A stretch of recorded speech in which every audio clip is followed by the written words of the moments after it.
Grégory, comment se présente cette nouvelle saison d'endurance avec le SRC? Bah, plutôt bien. On est triple vainqueur en titre du Mans, vainqueur du bol d'or. Donc là, on va attaquer le bol d'or dans à peu près 3 semaines. Plutôt confiant. Les pré-bols se sont bien passés. Donc j'ai deux nouveaux coéquipiers, deux petits jeunes qui vont très très vite, qui mettent du gaz, mais qu'il va falloir cadrer pour les faire tenir sur 24 heures. Ça va être une autre paire de manches. Ça va être différent.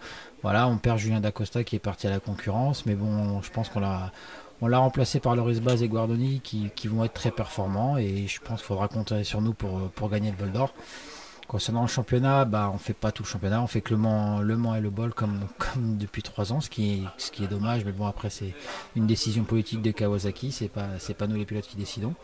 Mais bon, plutôt confiant, voilà, ça fait que 3 ans que ça se passe plutôt bien, les épreuves d'endurance nous réussissent, donc hâte que ça démarre. Les choses ont été améliorées encore sur la moto. Ouais, tous les ans, la moto progresse, on gagne un peu en performance, en endurance. Là, cette année, on a une nouvelle fourche, la toute dernière fourche Hollins qui est arrivée, qui est plus performante. On a également les tout derniers freins Nissin qui sont beaucoup performants. On arrive à faire 4 heures de plus avec les plaquettes. Ce qu'ils ont, le matériel qu'a le Suzuki, la Suzuki sur la moto. Donc c'est vrai qu'on perdait un peu là-dessus sur les plusieurs dernières années. Maintenant, on va être à armes égales, donc on fera autant de relais au niveau des plaquettes. Donc ça va être un net avantage. Je pense qu'on gagne à peu près 1 minute avec ce nouveau matériel. Donc ça, c'est plus qu'encourageant pour la course. Ouais. Les atouts justement de la Kawasaki, peut-être de nouveaux atouts également apportés cette année.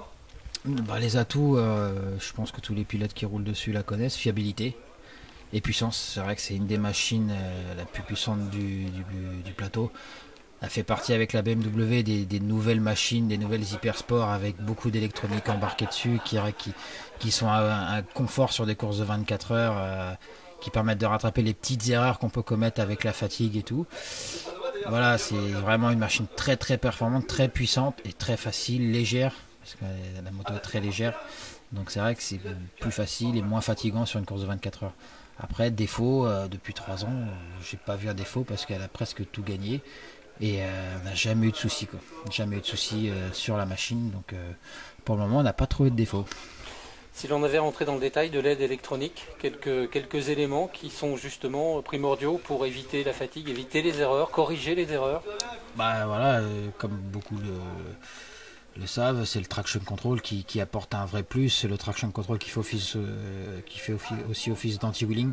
Ça veut dire par exemple l'accélération de la ligne droite des stands, avec les 1000 de 200 chevaux qui ont tendance à partir en wheeling, le traction control régule dès que la roue avant décolle du sol, là, bah, le traction control se met en route et régule la puissance et ça évite de cabrer. Donc bah, si ça cabre moins, nous ça nous tire moins sous les bras, ça nous fatigue moins. Et pareil sur les accélérations, dès que la moto va glisser, le traction control va se mettre en route, nous rattraper la moto et nous aider à moins nous fatiguer. Bon, ça rattrape pas tout, mais ça aide un tout petit peu, quoi. Un confort qui justement évite de s'user trop rapidement. Bien sûr, oui. Puis ça permet aussi d'économiser un peu les pneus. Donc ça a un net avantage aussi. Les 3 quarts des motos longs maintenant, je crois qu'il n'y a que la Suzuki qui ne l'a pas. Mais bon, la Suzuki a d'autres avantages pour jouer la victoire. Donc, Les adversaires redoutés justement. pour nous tous, hein, on va pas dire qu'il n'y a que la Suzuki, mais le plus gros adversaire c'est la Suzuki. De toute façon, depuis 3 ans, on se bat généralement avec eux. Malgré que la BM, le Yart et le GMT restent des adversaires redoutables et sur qui il faut compter.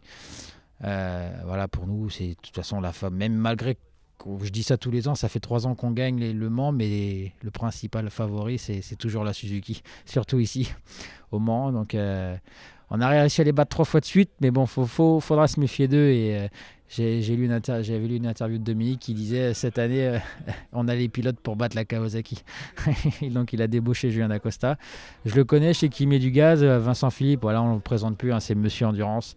Et Anthony, voilà aussi qu'on fait déjà des belles prestations d'endurance. Donc voilà, je pense qu'ils ont eu un très très bon équipage.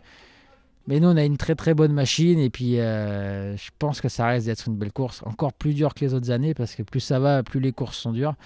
Donc, quand on voit les chronos et le nombre de tours qu'on arrive à faire par rapport à quelques années en arrière, c'est vrai que c'est impressionnant.